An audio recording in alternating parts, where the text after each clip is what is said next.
And when I came back with a lot of this ammo and information, the first thing I started doing is challenging the status quo of what we are doing and why we are doing.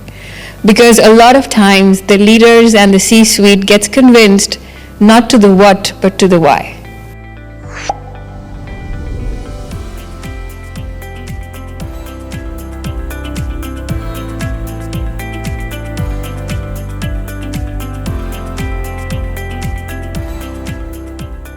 So Aneet, let's actually dive into this. Before you could get through to leadership, you needed to actually go assess. Mm-hmm.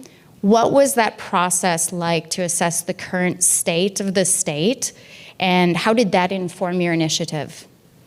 So as Terry started and Sandy was talking about, definitely enablement is looked at like change agent, but nobody wants to change. And when I started this team, or when I kind of came to enablement, what I realized, sellers are being thrown so many things at them by everybody in the company to do this for them, but nobody's thinking about what it is that they need to be able to solve the problems that they are facing. So my enablement team had been running before I came, and they were kind of doing whatever leaders wanted them to do, which I think is the case for a lot of us, where sales is always ready to tell what they want us to do, whether it's their business in sales or something else. And where, when I came in and I did the whole assessment of what's working, what's not working, my big partners definitely were a lot of my platforms that we had partnerships with, one being MindTickle. And then I did a lot of research and study, talking to a lot of folks outside to understand, what are you guys doing? And when I came back with a lot of this ammo and information, the first thing I started doing is challenging the status quo of what we are doing and why we are doing. Because a lot of times the leaders and the C-suite gets convinced not to the what, but to the why. So as I went back to talk about the landscape externally is changing so much, it is so difficult to buy, and it is equally difficult to sell. The sellers in PayPal had done very well, and they're still doing very well. It's a solid $30 billion company. However, the idea is, if we have to think long, how do we become the same growth company that we were a few years ago, now that we are in post-pandemic stage? Pandemic showed us, opened the gate doors to invest, invest, invest. And then a time came, we're not investing because we want to grow and improve efficiencies, productivity, but we're not investing as much money as we did with the first 2 years of post-pandemic. So there was a lot of questioning, a lot of challenging that we had to do internally to really bring back the message that what we need to do is go back to the drawing board on what are we here to do.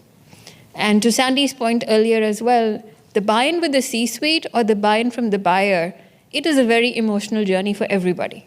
So it has to be rational, and it has to be talking about hitting some emotion right now at that time that is important to them. And for me, the biggest way I feel enablement at PayPal has been able to be that partner to help them think about this future seller that we want to work towards is a seller who's going to be working in time, with all the changing technologies that are out there, with all the new ways and new techniques that we want to build. Because what got us successful to be a $30 billion company by being transactional sellers is not going to get us to be the $60 and the $90 billion that company that we want to go. So a lot of that talk track definitely tracks with the leaders. And then the big thing I did as we thought about future sellers, which was much easier to be the change agents, is push manager enablement to the T. Because personally for me, what I learned when we challenged the status quo, we could do 100 things for reps. None of us can scale for every single rep to be doing what we want them to do without managers getting involved and they having skin in the game and taking responsibility for what their team is doing and what it's not doing. So a little long, but the idea was for us to be able to understand the current state, you have to go a bit deeper and ask the question on what it is we are doing and why it is we need to be doing things better or differently. You got a lot of snaps in the audience from your manager comments. That was great. Couple of things I really want to anchor on here that you're doing, Aneet, that I think are critical. One is this concept of break to build.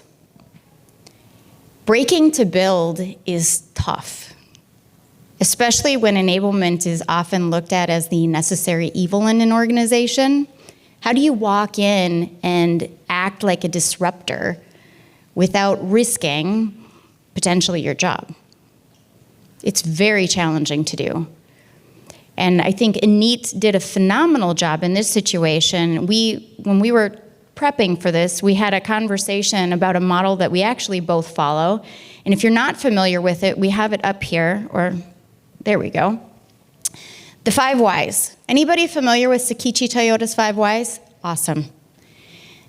This model, if you are not using it, I would highly encourage you to go back, look at it, read up on it. It's super basic. Basically, get out of the boardroom. Get out of the boardroom, encourage your C-suite and your managers to get out of the boardroom as well. Stop assuming you know what's happening with your sellers. Stop assuming you know the reason they're not doing X or performing Y, whatever those things are. It's likely not what you think it is. And that was all about what Sakichi Toyoda was demonstrating here in the manufacturing space. And so you did a phenomenal job at PayPal coming in right away, doing your listening tour. I know I'm going to say, Charles, you did that coming on at MongoDB as well. That's just a transformational approach that most leaders in the space don't do. Not just enablement, most leaders just don't do it because it's hard, it's time consuming, and quite honestly, you got to be kind of vulnerable because you're going to hear stuff and you go, oh, ouch. I'm probably not doing what I should be doing to help support you be successful. So you went through this exercise. Now you actually need to create a plan. Talk us through how you created that plan and how you position that plan to leadership. So this was a very fine line, I will say that, because whenever you all have been doing this longer than me. Whenever we talk about taking time away from selling, there is always resistance. And the idea that we had to run here with the senior leadership was around development versus upskilling. And with pandemic, again, behind us, people wanting to come in, people wanting to be more productive, what we had to do, we went through a massive journey with all our sellers and servicing teams. We did their competency assessment in partnership with cross-functional teams all across to be able to say that what is the ideal role that Mr. Seller that we should be pushing for inside sales, for enterprise, for CSM, for us to then be able to go back to the drawing board and assess every single member of our team to be able to then say, are they at that? Are they average? Are they below average? And that gave a lot of insight to the managers to be able to think about, I did not know this about my team. I did not know about this, about certain individuals on my team, which I think a lot of them had the realization that we forgot how important it is to build the personal relationship as well, then to be able to influence this person to do certain things differently. So assessing the team was the first step. Then came the rubric on, okay, now we know what these guys are good at, what these guys are not so great at. So how do we build a plan to upskill them, work with the TA and the managers to make sure we hire for the right skills? And now where we are is a lot of just-in-time learning, the self-serve portals, and even more trainings that we are setting up are to focus on specifically the skills that we have identified that the company needs right now for our sellers to be able to be better at. One of the biggest, I would say, learnings that the team had is how not great we were in bringing our tools and systems together. Not a big surprise to the reps, but it was a big surprise to the leadership to see how much work we were throwing at them and then expecting them to be program managers and to be sellers at the same time. So there was a lot of aha moments for different teams, for different roles, that they saw value coming to when they actually saw these competency frameworks come to them in such a simple way. And thanks to, again, the platform that we had, which helped us assess and do the reporting very easily to be able to go and scale this globally for all our sellers.